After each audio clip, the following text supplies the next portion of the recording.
Okay, Lagot take ka. your seat, take your seat. Hindi.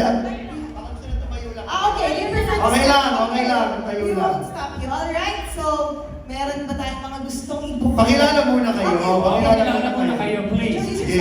Alphabetical no? Oh, sige. Hi everyone, I'm Moriel Joyce Pascua representing General Santos City.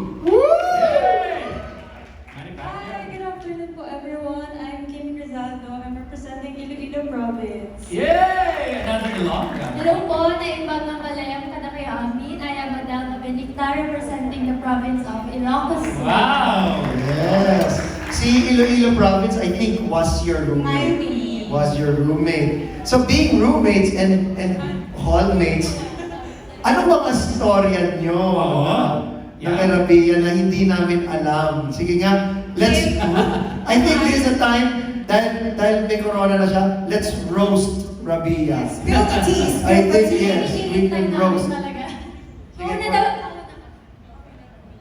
As roommate, nakita ko talaga kung gaano siya ka hardworking. Totoo, kasi ang dami lang struggles na naiyak siya. 5 seconds pa lang Walang iyak iyak, ka. walang Nakita iyak. ko talaga lahat yun. Like, happy tears and sad tears naman. We were together. I-control mo. Sige lang, sige lang, sige lang. Kwento lang. Kasi may mga issues like yung sa phone. Hindi din kasi siya maka-take ng photos. Kahit gusto naman talaga niya. Pero since yung phone niya nga nasira na, so ang daming nag-bash sa kanya na tao. So yun, pinahiram ko din siya ng phone. So you were the one? You were the roommate? Sponsor yung sa Huawei. Pinahiram ko sa kanya. So after na, nakapag-upload na naman siya ng mga photos niya. Sa glam team naman, we all know naman na kung gaano siya kagaling make up. So I don't know why people are bashing her. So yung ano lang, sad part lang kasi the first day na nag-rain siya, when she got back sa room namin, umiiyak siya.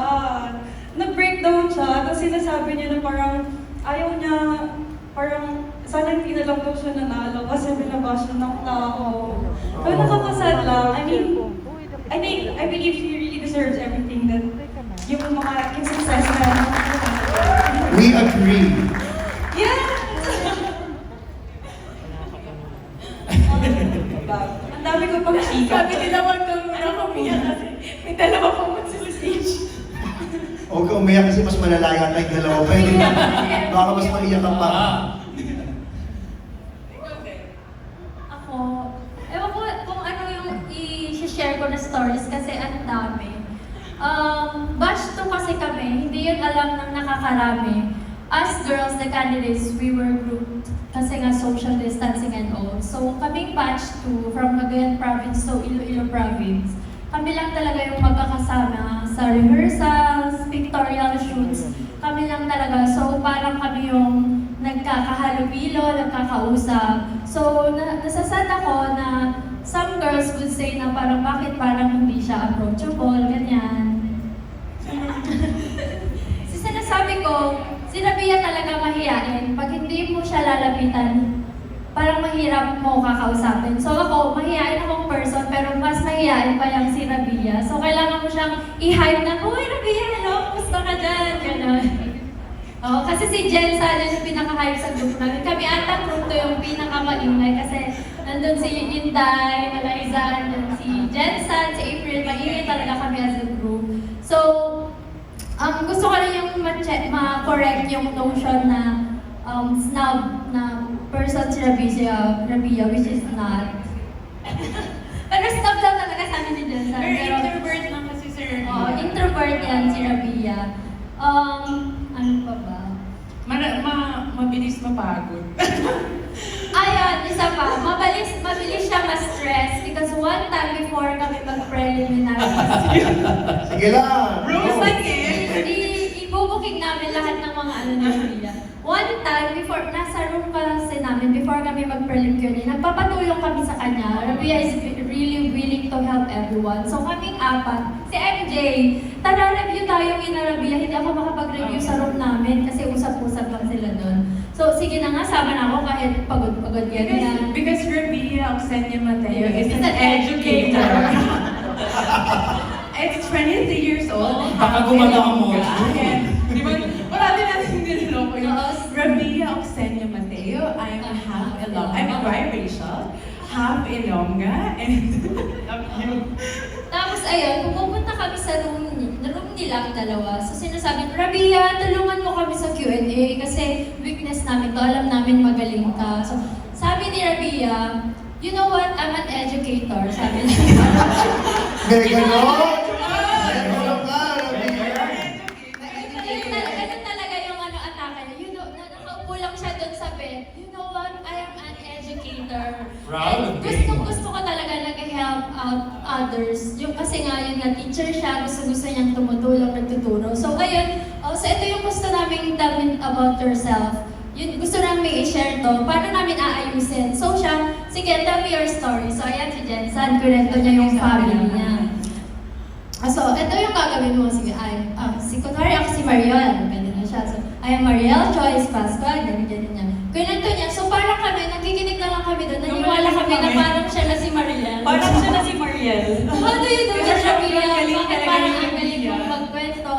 Sabi niya, guys, you know what, if you really like to win, kailangan mong aralin.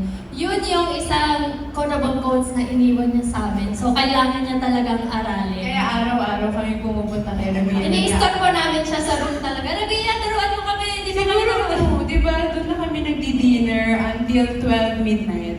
Kasi, nagtuturo lang palati si Rabia. Tapos parati kami nagsusorry. Sorry, Rabia, late kami. Ano ba guys, I'm an educator. You don't make me Yung wait. pala ano niya, no? Hanggang pageant, nagturo siya. Oo. So, na-appreciate namin yon kahit na tinitake-curean namin siya palagi. Kasi Wala, we're, kaya ko lang to. kahit na co-contender kami, alam namin na yun yung nami-misunderstand ng mga ibang tao na Rabia, kahit sa Zoom meeting namin, kami naka-video off kami. Pero sa Rabia, naka-full makeup yan. At ang ganda-ganda niya sa Zoom meeting. Kaya sinasabi nila, kahit sabihin mo nila, sobrang competitive ni Rabia because alam niya kung anong gusto niya. And she's, of course, eyes on the prize, ang corona. Kaya sobrang proud kami na nanalo siya. At isang story na kahit yung top 5 pa lang siya, nalaman namin top 5. Eh, di namin makakongratulate yung girls if magiging top 16 sila or magiging top 5. Kasi by batch, yung mga hindi man nakasali, pupunta na agad sa room. So kami, pagkabukas pa namin nakita si Rabia. So kahit hindi pa namin alam kung sino nanalo, pumunta kami agad sa kanya. Hindi namin talaga Congratulations! Sa Rabia gumagano siya. Bakit manalo na ba ako? Pero sabi rin kasi ni Rabia, di ba, goal lang niya talaga top 5. Masaya na siya doon. Even top 5 lang yung marating niya. Pero hindi, sabi namin, hindi, lalaban mo yan, Rabia, para sa corona. May share ka pa. Actually, kasi parang may ang daming issues na lumabas, di ba? So parang sa sobrang galing niya magsalita, akala nila like rehearsed yung answers. Yes, true. Eh ako yung roommate niya. So after nila i-shoot nung finals, parang nag-worry agad siya na parang hindi ako mananalo kasi yung sagot niya is Miriam Defensor, tapos nandun si Harry Roque. Oo nga. Totoo yan. Pero totoo yan, ha? Totoo yan. Laglag ka, Rabia, no? Hindi, pero alam mo, totoo yan, Kim. Totoo yan. So hindi talaga rehearsed yun. Magaling talaga siya sumagot kasi nga educator siya. Rabia really came prepared po. We are witness po kung paano niya pinaghirapan talaga yung every Q&A. Kasi sige, tanungin niyo ko, ganun po siya. Tumayo po siya sa harapan namin, tapos kami yung judge. So Rabia, tell us something about yourself. So, ayun na, answer siya kay Rabia. Oxenia Mateo. Makikinig ka na lang kasi Makikinig sobrang ka. conversational. At Ang galing. kala ko parang merong dictionary pa sa utak ni Rabia. Alam niya na agad kung anong sasagot. Kaya ako minsan masasabi mo, alam niya na agad yung answer. Kahit hindi niya pa naririnig yung question, kahit cue lang. Kasi yun si Rabia eh. Sample daw, tell me about yourself. I'm an educator. Hindi ko na magagamit yung intro na yun. Alam mo yung kung hindi kayo naniniwala, maniwala na kayo kasi kanina palagi. It does those spontaneous answers with substance and wisdom. It's Ayan true. na. those are actually, evidences of how genuine her wisdom is.